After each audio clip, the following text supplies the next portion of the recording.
My name is Joe, but everybody calls me and Joe because I'm more Americanized. So don't bother with my first name. It's very hard to pronounce.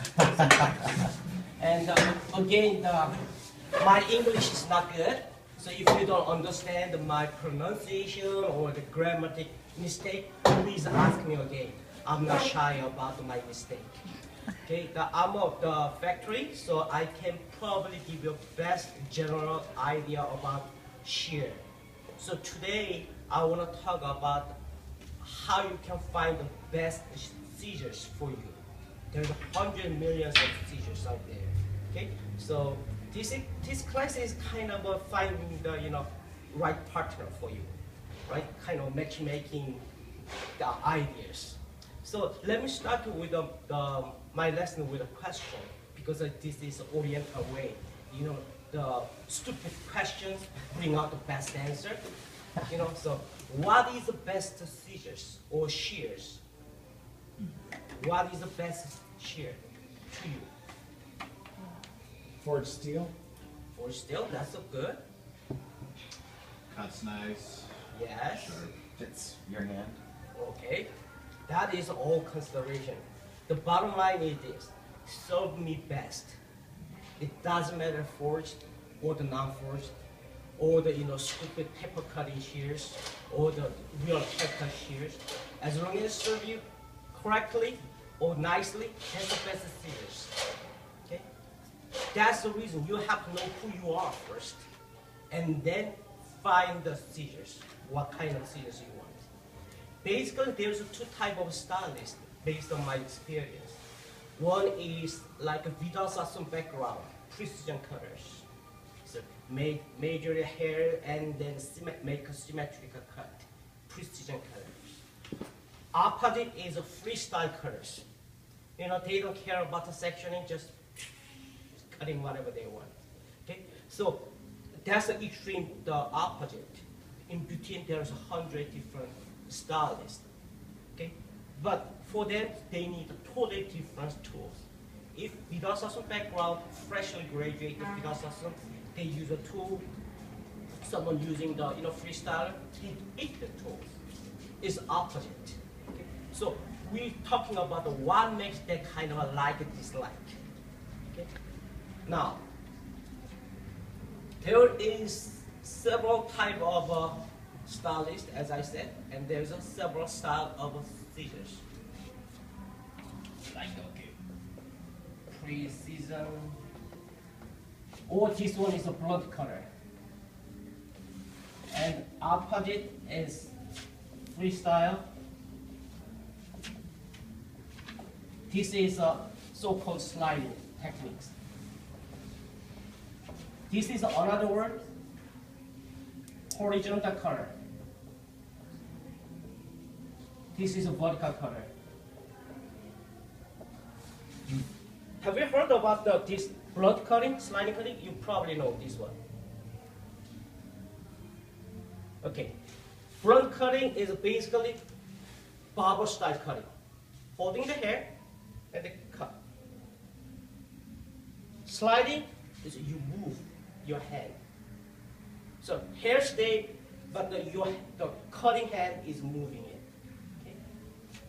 But this one, basically, it's called a vertical cutter. This one is a horizontal cutter. It's like barbers.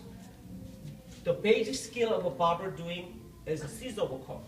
They're holding the hair, and the hair is coming this way, and they cut this angle, 90 degrees. Hair comes here, and they cut the 90 degrees. This is horizontal cutter. But any cutting beside the 90 degree, you can cut this way, you can cut this way, you can cut this way, right? This is all vertical cutter. For example, point cut. You're holding the hair and cut this angle, right? This is vertical cut. But technique is there's two techniques. You can have a blunt cut or you can slide cut. So while you learn all the theories or the skills, you figure out what kind of skills you're gonna develop. I don't know these schools are more teaching in what directions, more freestyle direction or the precision style. Now, based on that, you have a different tool of scissors. What kind of the scissors do you know, by name? Have you heard any kind of a name of the scissors? Like take the regular scissors, regular.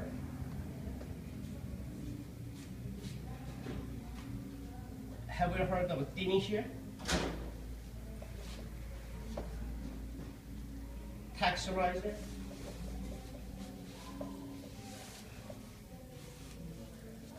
Detailer? Slider?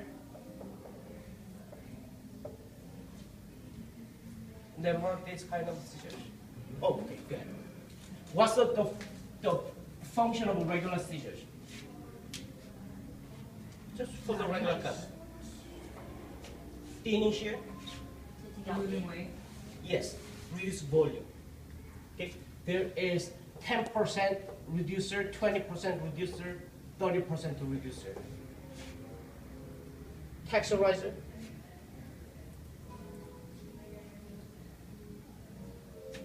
This is the creating textures, lines, styles, but different way from the regular scissors. Detailer is around the ears, so eyebrow, the small sections. Slider, cut sliding. Okay, this is the basic groups, but in detail there's more levels, but you don't need all the details.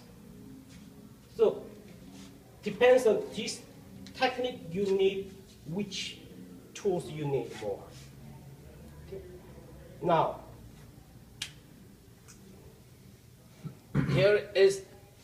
this is based on type, but there is another consideration. Another one is you want to cut the wet hair or dry hair. And this makes a different type of shears too. If you just cut the wet hair, dry hair, what makes difference? Why you think you need the wet shear or the dry shear differently? You know, when I go out to salon and talk with the stylist, they say, "Oh, I need only one scissors to do everything." But unfortunately, in reality, there is no such thing to do everything. And especially nowadays, more stylists cut the dry hair than the wet hair. Now, why you think you need a dry haircut scissors than just the wet hair? What makes difference? It'll damage the hair or damage your shears. Why? Like if it's dry and if it's meant for wet hair, it's gonna snap on the hair. Yes, very true.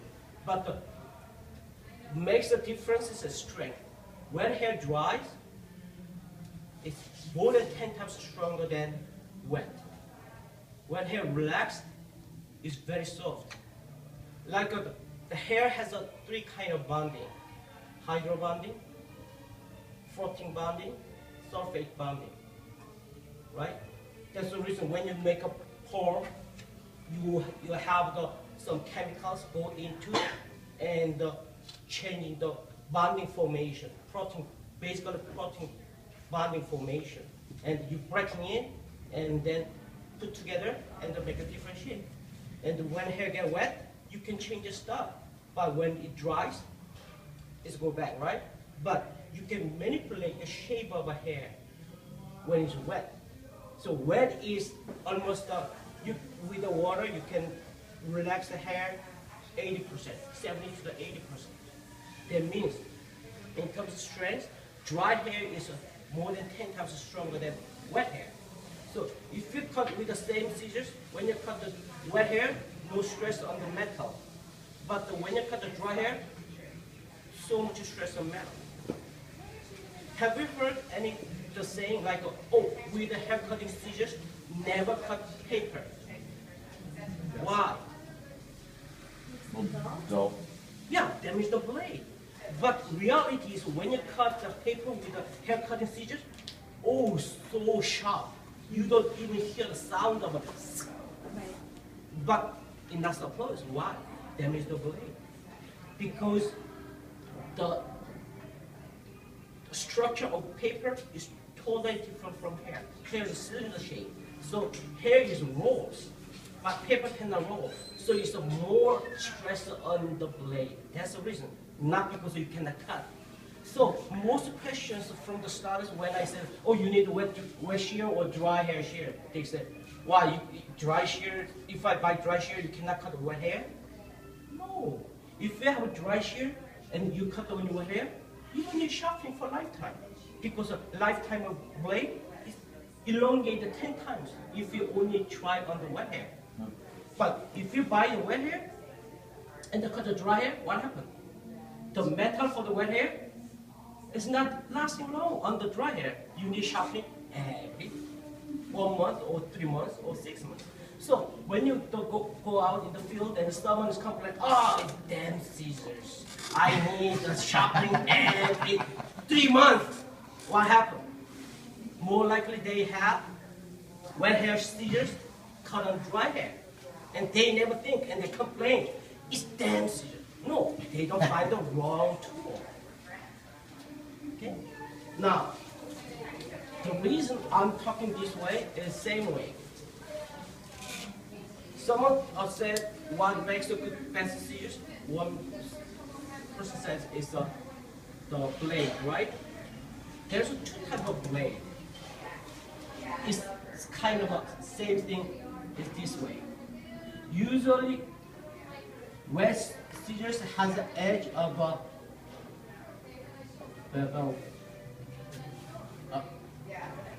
blade. Concave.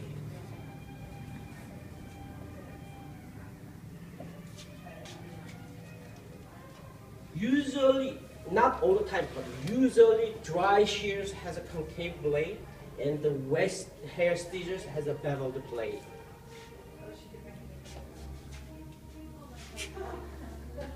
Okay. This is a shear. And okay.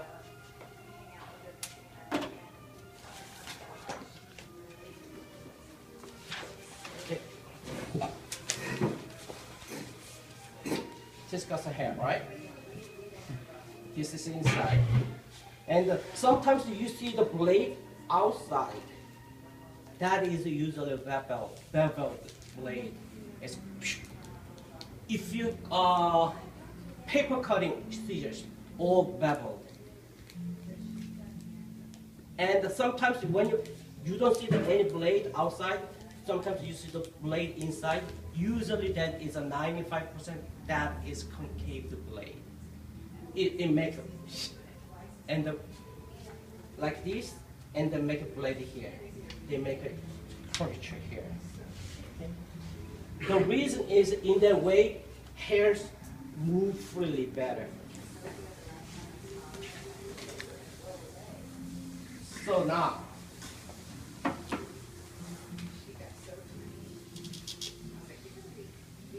so far, do you have any questions? Hair moves freely through the concave blade? Yeah. Better? Okay. The hair is a cylinder shape, right? Mm-hmm. So you imagine you cut the tomato with the scissors. What is the best way to cut the tomato? In order to avoid the damage the shape of blade, the shape of a tomato. What is the best way? You grab it and crushing down, or rolling. Okay? Rolling. But in terms of hair cutting, instead of blade rolling, hair is rolling, then you not damage the shape of the hair. When you damage the shape of the hair, what happens? You damage the cuticle. When cuticle damaged, what happened? Hair got no shield from air. So you get dry. When it dry, what happens? Curl and then make a split end. Freeze the hair. Okay. So best hair cutting is nothing but no damage on cuticle. Okay. When you have a bad tool, what happens is you always crushing down the cuticle instead of cutting. So when you lose the cuticle, 100% it becomes the frizzy hair. So how can you cut without damage? That is the best hair cutting. So in order to limit the damage on the cuticle, you think about the tools. What type of the shears you need. Okay, but there is another consideration. So it depends on what kind of hands using what kind of shears. Have to make a right the mixture. The reason is this. Like going back to here, usually precision hair cutting technique is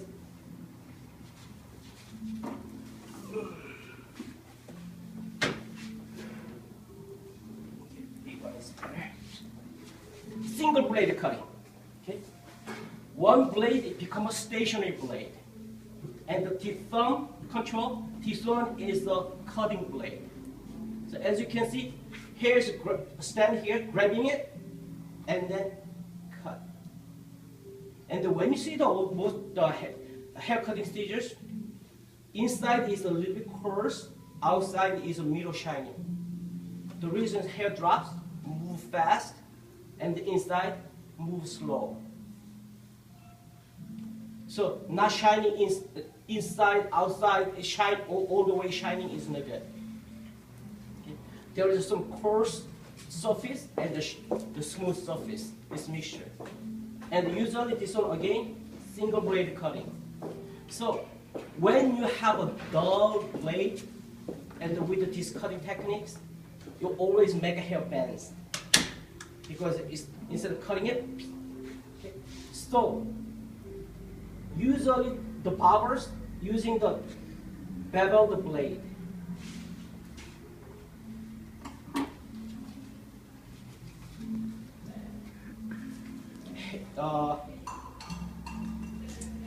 I'm sorry, it's jumping up and down because it's the connected issues. Usually wet scissors has a 40 degree. Less than 40 degree. All the blade has an angle. Some blade is come this thick, some blade come this. You understand what I'm saying? Though when the angle is bigger, grab the hair better. When it's the narrower, push the hair better. So the threshing hold angle is 40 degree. If it's bigger, it definitely is a precision scissors and the blunt scissors. Usually precision scissors is good for the wet hair. Less than 40 degrees is pushing the hair instead of grabbing it. So if you go by any chance, if you go to the book binding factories, when they cut the paper, because they have all the pages of books must be same size, so they have to really precisely same size of the pages. So they using the 90-degree blade. They just going like this, cutting all the paper. And the newspaper same thing, going like this. 90 degrees is the biggest angle of the blade for the knife or the shears. Okay? And it depends on the specialties, angle is manipulated. Now, which one I'm missing? Let me see. Okay, so far no questions? No questions? And I hope I give the very important information to you. So with this information, you will find the right tool next time you searching out your tools. Okay. Now we go to the other the areas, like about the metal.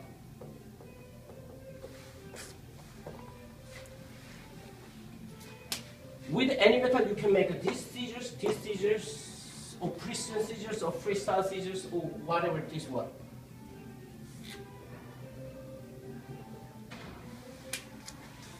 But okay, what kind of metal so far you know to make a scissors? Probably stainless steel alloy, cobalt alloy. You heard of cobalt alloy. Okay. Basically, there's two types of alloys is available. Stainless steel and the cobalt.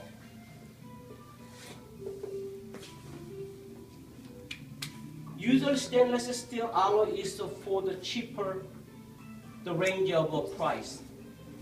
Probably you can buy this one less than 150. Okay, and usually that is good for the wet hair because it doesn't need much strength on the metal, so it can weaken strength of hair. Cobalt is a little stronger than the stainless.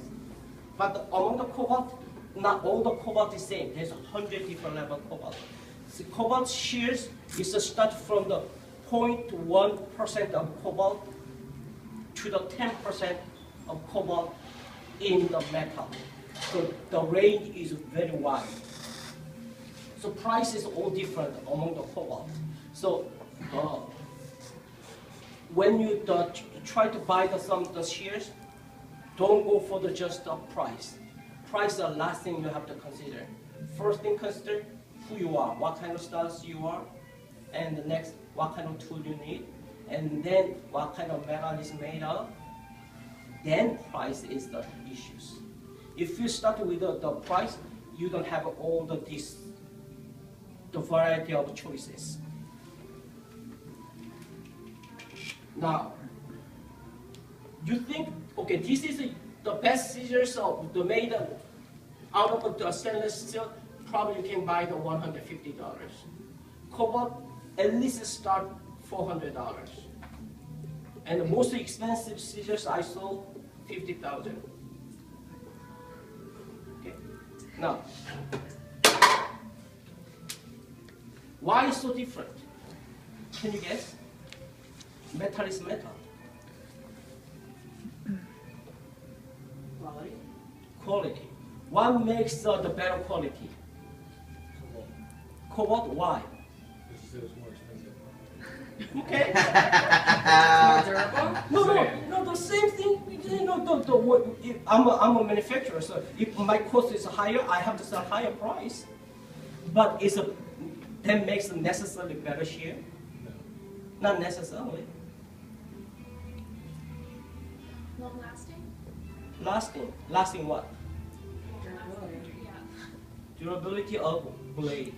Ladies first. Not scissor itself, blade. Usually people throw away the shears, not because the wear down of a whole scissors or the wear down of a handle. Problem with the blade. They cannot fix anymore the blade, then they throw away. Right?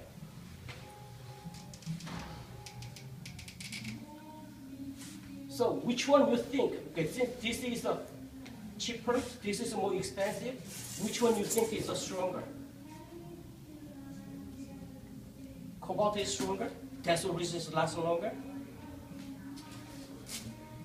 Can you guess?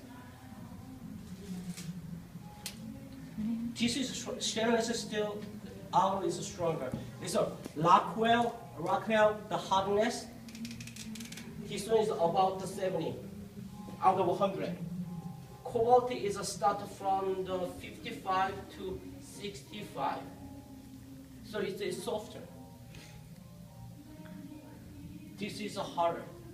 You're talking about tensile strength, No. right? Oh, I'm sorry. Just the hardness. The hardness, okay. Thank you for the reminding me that one.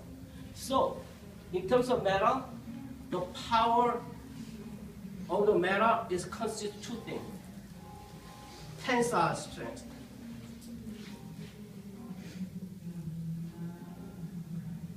and hardness.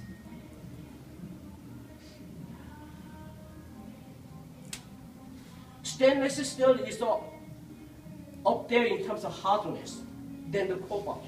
But tensile strength, cobalt is up there than the stainless steel alloy. But in terms of hair cutting, cobalt has more power. The reason is, like when you cut the hair, what is the main goal of cutting hair? Reduce the length or the volume without damaging cuticle. In order not to damage cuticles, have to cut in certain angles. Like you have the really big sword and you try to kill someone and the blade is so big, so hard, and you cut some people's side, you always damage the rib cage. And then you have a hard time to pull out.